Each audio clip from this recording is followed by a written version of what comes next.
Hello students, welcome back in chapter Modern Electronic Communication. Today's topic is Satellite Relay Station.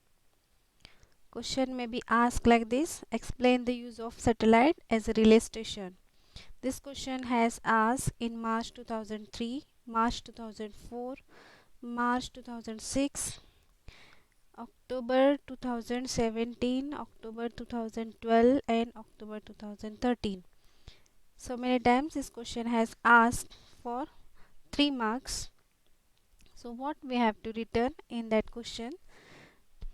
First of all, see in the diagram what is there. Satellite relay station.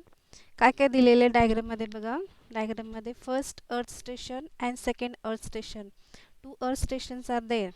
So first earth station is nothing but the transmitting station and second earth station is the receiving earth station. आपल्याला काय करायचं, signal transmitter करून रिसीव्हरकडे send करायचं आहे. तर we cannot send directly signal from transmitter to receiver. So why we cannot send directly from transmitter to receiver? Because of line of sight. Line of site म्हणजेच काय, line of site मुळे आपण signal directly पाठवू शकत नाही. That is the, म्हणून तर आपण काय करायचं, सिग्नल ट्रान्समीटरकडनं सॅटेलाइटकडे पाठवायचं आहे. सॅटेलाइट काय करणार, तो सिग्नल रिसीव्हरला देणार आहे. ठीक आहे. So what happen, see in satellite relay station, it is nothing but it is a transmitting station cannot communicate directly with one or more receiving stations because of line of sight restrictions. So आपण काय करायचं, पहिल्यांदा signal ट्रान्समीटरकडनं सॅटेलाइटला द्यायचा. मग satellite काय करणार, तो सिग्नलला ॲम्प्लिफाय करणार आणि त्याच्यातला जे नॉईज असेल तो काढून टाकणार. तो सिग्नलला क्लिअर करून तो कुणाला देणार, तर अर्थ स्टेशनला देणार. ठीक आहे. सो ॲन्सर कसं लिहायचं बघा. इफ पहिल्यांदा सॅटेलाइट रिले स्टेशन म्हणजे काय ते लिहायचं. If a transmitting station cannot communicate directly with one or more receiving stations. का करू शकत नाही, because of line of sight restrictions.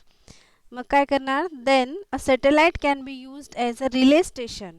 मग सॅटेलाइट काय करणार, रिले स्टेशन यूज करणार.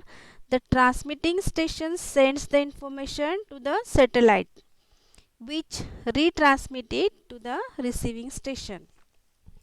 Satellite in this application is also called as the repeater. Satellite काय करणार, त्यालाच काय म्हणायचं आपण, रिपीटर पण म्हणू शकतो. डायग्राममध्ये काय काय दाखवले, basic operation of a communication satellite and earth station transmit information to the satellite. मग आता जेव्हा ट्रान्समीटरकडनं सॅटेलाइटला आपण सिग्नल पाठवतो त्याला एक ठराविक फ्रिक्वेन्सी असते. त्या फ्रिक्वेन्सीला म्हणायचा uplink frequency. Because signal will be send from earth station first, that is the transmitting station पासून कुठे, सॅटेलाइटला. So this frequency is called the uplink frequency. And how much frequency is there, it's shown in the diagram. How much frequency is that, 6 gigahertz.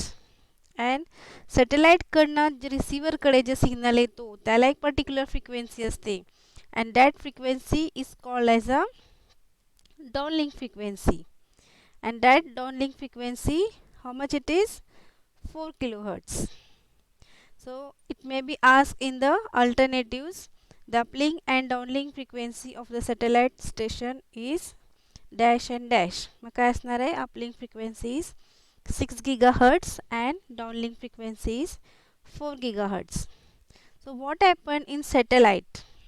सॅटेलाइटमध्ये काय काय होतं बघा. आपण अर्थ ट्रान्समीटरकडनं signal सॅटेलाइटला पाठवणार आहे आणि तो सिग्नल सॅटेलाइट काय करणार आहे, रिसीव्हरला देणार. आपण डायरेक्ट देऊ शकत नाही त्याला, because of the line of site.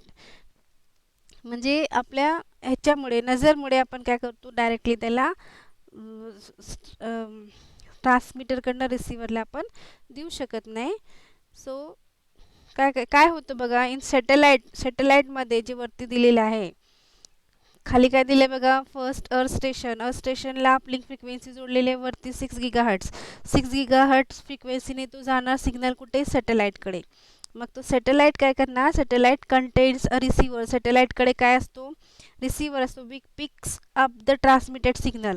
Transmit झालेला सिग्नल पिकअप करतो, तो सिग्नल घेतो आणि त्या सिग्नल, तुम्हाला मी लास्ट लेक्चरमध्ये सांगितले, when signal is sent from earth to satellite, so electromagnetic spectrum is there, so many signals are added in our pure signal, so that signal will be not clear.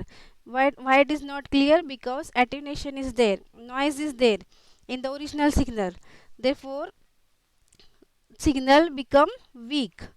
तो weak सिग्नलला strong करण्यासाठी काय करावं लागते, तर त्याच्यातला ॲट्युनेशन, त्याच्यातला interference काढावा लागतो. ठीक आहे.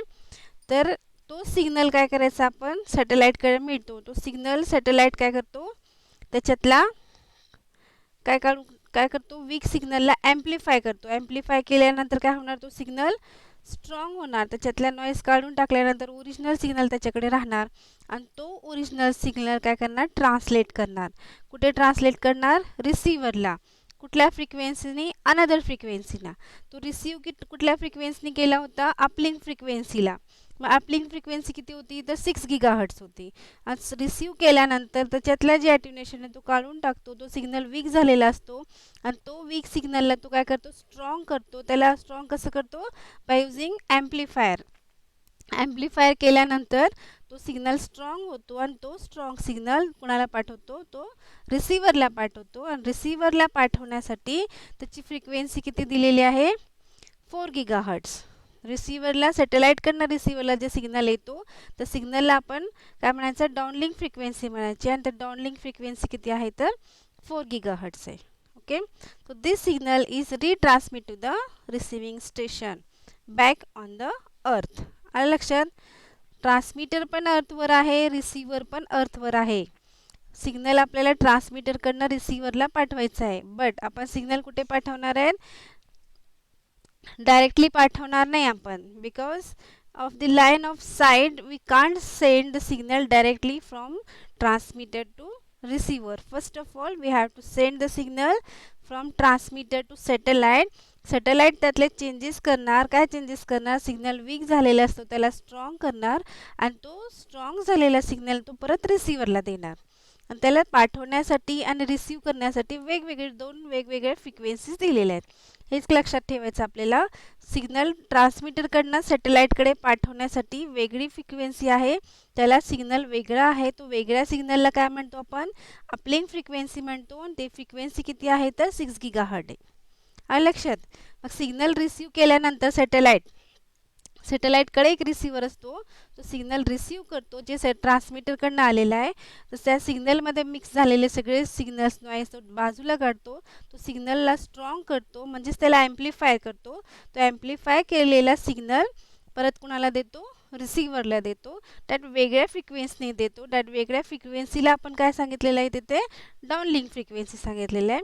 And that downlink frequency is how much, it is 4 GHz. All of you understand what is this? What is satellite relay station? Okay, we will stop it here. Thank you.